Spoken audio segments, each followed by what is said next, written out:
You're listening to the Fertility Docs Uncensored podcast, featuring insight on all things fertility from some of the top-rated doctors around America. Whether you're struggling to conceive or just planning for your future family, we're here to guide you every step of the way.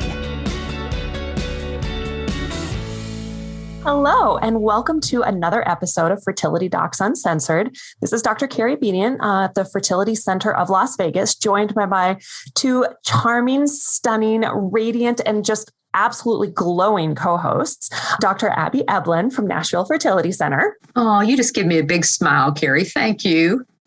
And Dr. Susan Hudson from Texas Fertility Center. Hello, how are you doing? Good. We were just talking about things that give you palpitations that really, there are no literal palpitations where your heart just starts doing a ping pong ball tour around your chest. And what we were talking about is things that do that, even though you are in absolutely no personal danger whatsoever.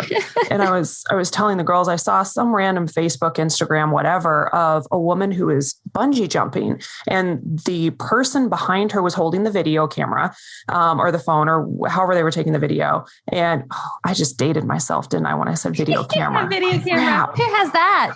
So she goes and she runs and she jumps off, and the person is walking right behind her all the way to the end of the little platform that was jutting out that she dove off of into this huge ravine, gorge. I don't know what it was. Regardless, in my opinion, it was someplace you should not be diving into.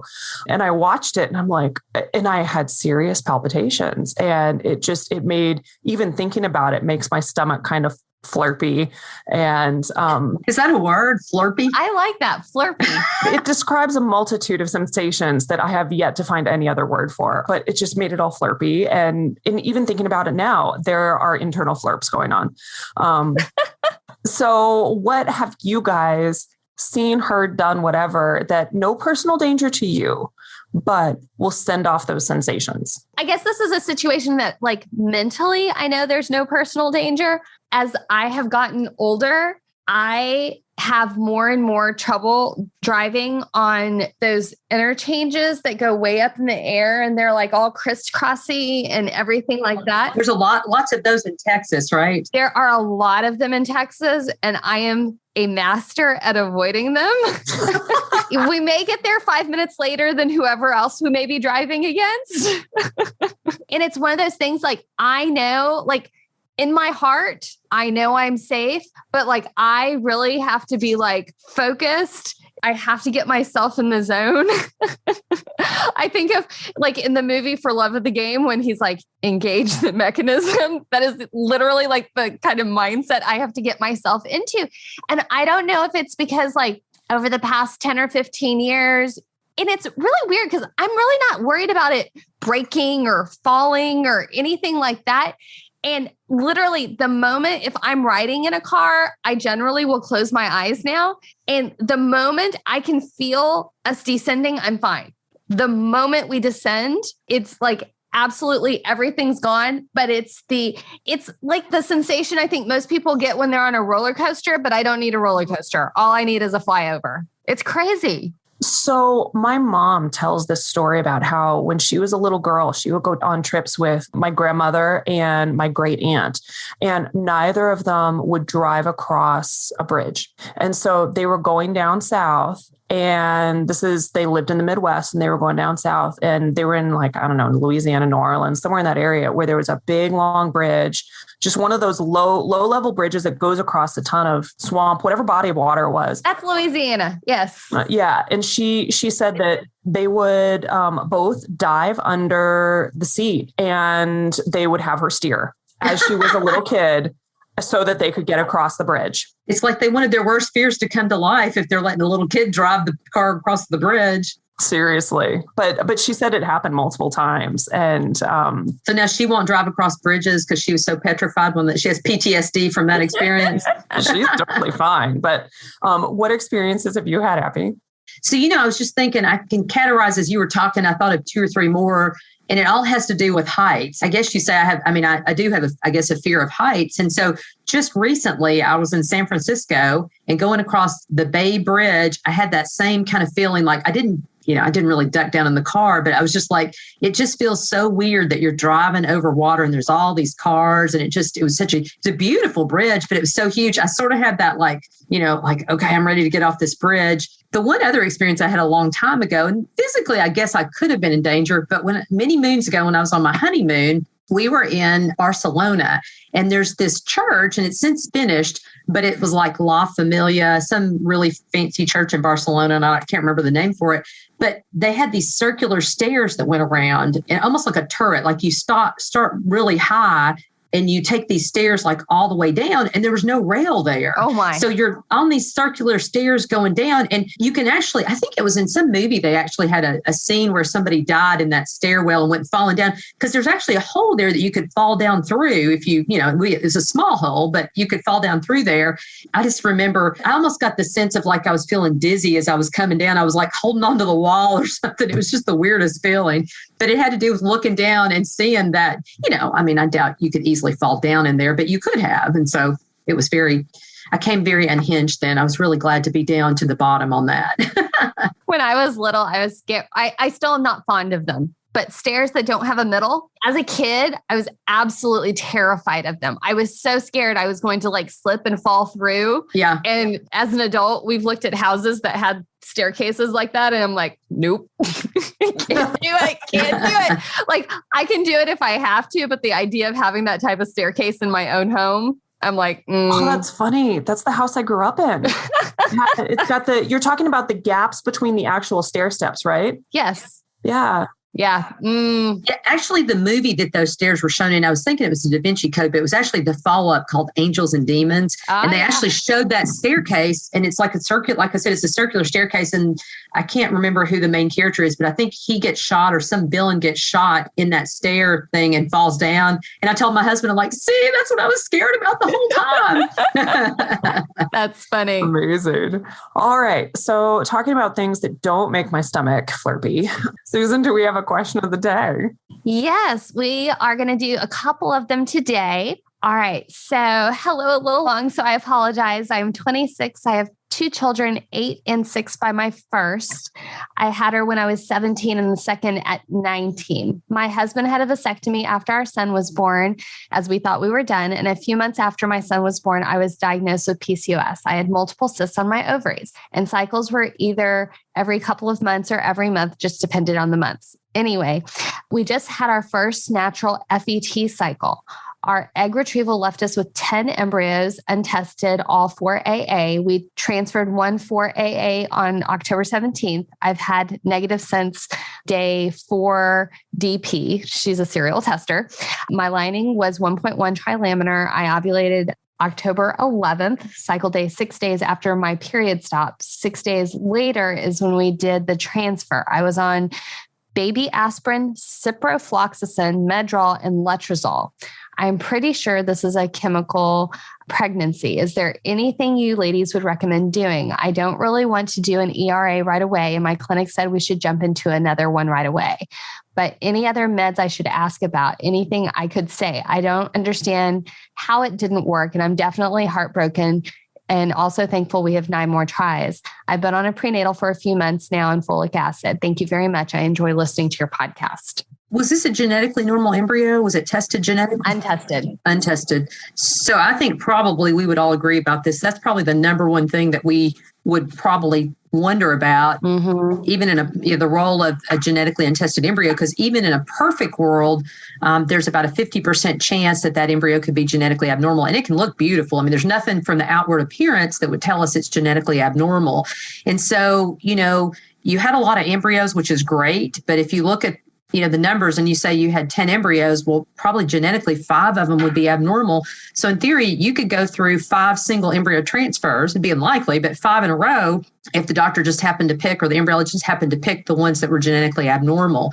And morphology has nothing to do with chromosomal normality. So there's no way to know without doing that testing. Yeah, so I think it makes sense to test, because at least in our practice, your pregnancy rate would jump from what we would quote initially as a 50% pregnancy rate with untested embryos to about a 65 to 70% chance with tested embryos. So I think that's the biggest thing that you can do that will make the biggest impact in your success rate. But if you're in a situation that you don't want or can't test for some reason, I think doing another embryo transfer really is the next step. I think in the world of untested embryos, doing at least 2 transfers before doing something else, whether a hysteroscopy or an ERA cycle or changing how you prepare the lining of your uterus or anything like that, is a reasonable thing to do. I mean, you can do any of those things right away, but knowing that there's a 50% chance that this embryo didn't have really a good chance,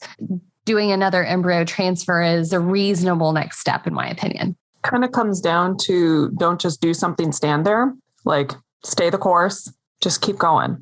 You have enough embryos, you're going to get to that 3rd kid. What is more likely to give out is your will to proceed than at this point your embryo supply. And that is a beautiful, beautiful place to be sitting. And so take a deep breath, take whatever time you need, and then do it again. And you got this. You can totally do this. All 3 of us have total faith that you're going to get there. You just stay the course. You can do this. Just stay the course. Keep going. Absolutely. All right. Our next question. My first frozen embryo transfer with a PGT normal embryo failed earlier this month. It was devastating since we thought we were getting PGT normal embryos would be the most difficult part of our fertility journey. I have a balanced reciprocal translocation for chromosomes 8 and 22. So we thought if we could just retrieve some genetically balanced embryos, the rest would be easy. During the FET cycle, we discovered that my uterine lining is thin, and it took about 6 weeks of estrogen in all 4 routes and forms to get my lining to 6 millimeters. The thin lining is suspected to be the reason for my embryo not to implant. What do you do for patients with a thin uterine lining? Is there anything you suggest that I do as I prepare for FET number 2? So looking at thin uterine linings, this is a tough spot. Now, there is normal variation from one cycle to the next. So it is possible to have a really recalcitrant pain in the ass lining. And you do the exact same thing again. I'm like, boom, here it is. Look there. So don't discount the random miracles that happen. The other thing is that when someone has a really thin lining, all of us have our individual forms of voodoo is kind of what I call it, of what random things do you add in that you like? And everybody's a little bit different. You know, Viagra has gotten a lot of press in the past. Doing natural cycles, sometimes people do that. There's a variety of ways that you can go about it. You can get pregnancies at 6 millimeters. Like I think a lot of it depends on what we call in our clinic the delta, meaning where did you start and where did you end? So if you have a thin lining and you start out at 1 millimeter and you make it to 6 millimeters, you know, the question is that really a lot different than someone who starts at 5 and makes it to 10? Well, maybe not. We don't necessarily know that data as a field. And so there is a decent amount of voodoo that goes along with once you've tried the different estrogen forms, like maybe you're someone who does a natural cycle and you do much better on that than you do when being absolutely slammed with estrogen. So there's other ways that we can approach this. The other thing too that I found helpful in an FET cycle is to thicken the lining up is to try and get your own endogenous estrogen, maybe to have some impact on your lining. And you may have mentioned this, Carrie, I don't think you did though, but FSH, injectable FSH, sometimes will help your own endogenous estrogen be secreted and may thicken your lining. And that's sort of the idea with the natural cycle, except it just pushes your body a lot of times to make more estrogen. And usually that actually works pretty well with most patients. It's a rare person that doesn't work well with. But, you know, the goal there is not trying to stimulate an egg to get you to ovulate. We're just trying to get your estrogen, your endogenous estrogen high enough that you can thicken your lining up naturally with your own estrogen. I think an important thing to look at is how thick your lining got when you were going through your stimulation, because your lining was getting measured as they were stimulating you. And there's correlating estrogen levels to kind of be like, okay, well, when you had an estrogen level of say 500, your lining was blank. And so that can sometimes give your doctors a little bit of guidance and that type of thing. And, you know, there's some good studies out there that really, I know we all have a lining number we like to have. You know, I love to have 8. I live with 7, but I've had people get pregnant with linings thinner than that. And, you know, there's some good studies out there that say that our hangups on lining thickness are absolutely unfounded. And so realize, as Carrie mentioned, kind of knowing what your delta is. Or do you normally start off with a lining that's 2-3 millimeters and you're getting to 6 or 7? There may not be the same thing. You know, I'm much happier with the 6 that's a beautiful trilaminar stripe than somebody who necessarily may have an 8 and it's heterogeneous and not quite as pretty looking. And so there's a lot to go on it, and realize that lining isn't the only reason why things may not have worked. I mean, yes, you have a balanced embryo, but as the embryo was implanting, something may have gone wrong. As the embryo continued to develop, something may have gone wrong. You know, maybe the embryo was developing and something was not, like a vital organ structure was not forming correctly and things like that. That not all abnormalities of embryos are related to the chromosomes per se. That sometimes, you know, despite our best efforts and all our I's dotted and T's crossed, nothing's 100%. So, you know, yes, get your lining as thick as possible, but realize it may not be the end all be all. And your next embryo transfer may have a fantastic chance of being very successful. All right. So on to our topic of the day, which is very timely and in the news right now. And this is the heartbreaking story of 2 couples that realized they had been transferred the wrong embryos, and each couple carried that respective embryo entirely through pregnancy. Both couples gave birth to healthy kids. And then at 3 months of life for these kids, they realized what had happened and they swapped babies to go back to their genetic parents. And so whenever, if ever we see something that happens like this, it's always heartbreaking and nerve-wracking. And so what we thought we would talk about today is just what are the mechanisms in the lab to protect from all of this happening. And this is something that every fertility clinic takes super seriously. And so what are the things that happen in the lab when, let's start with just creating the embryos first.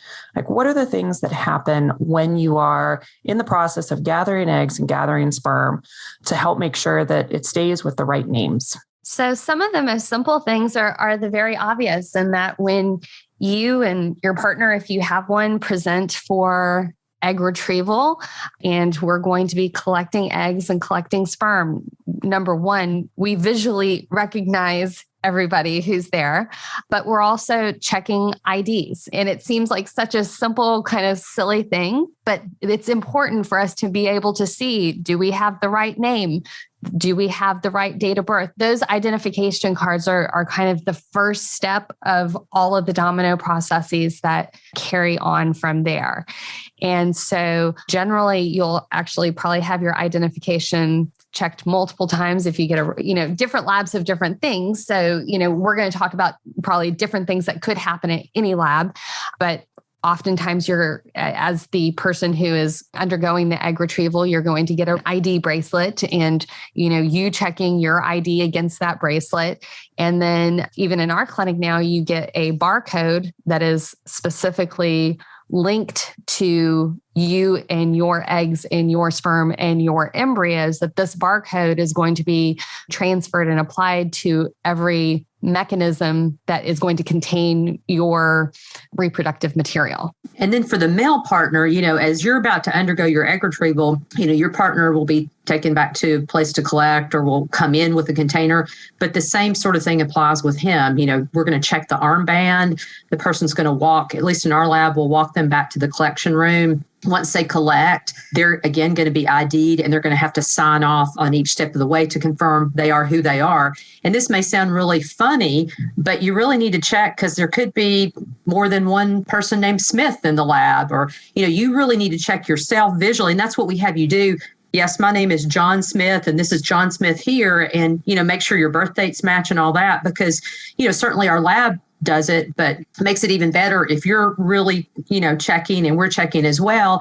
And then that specimen goes back to the lab. The person who takes that specimen works through that specimen from start to finish. We don't have a different person come in and do different steps. One person gets that specimen, they work through all the way, they prepare the sperm, they sign off that they've checked the barcodes and checked the appropriate things. And then when the embryologist comes to take that specimen, they have a sign off together and they both sign saying that that's this person's specimen. That embryologist takes it back. And then when they use it on the embryos, that same embryologist is the person that does that.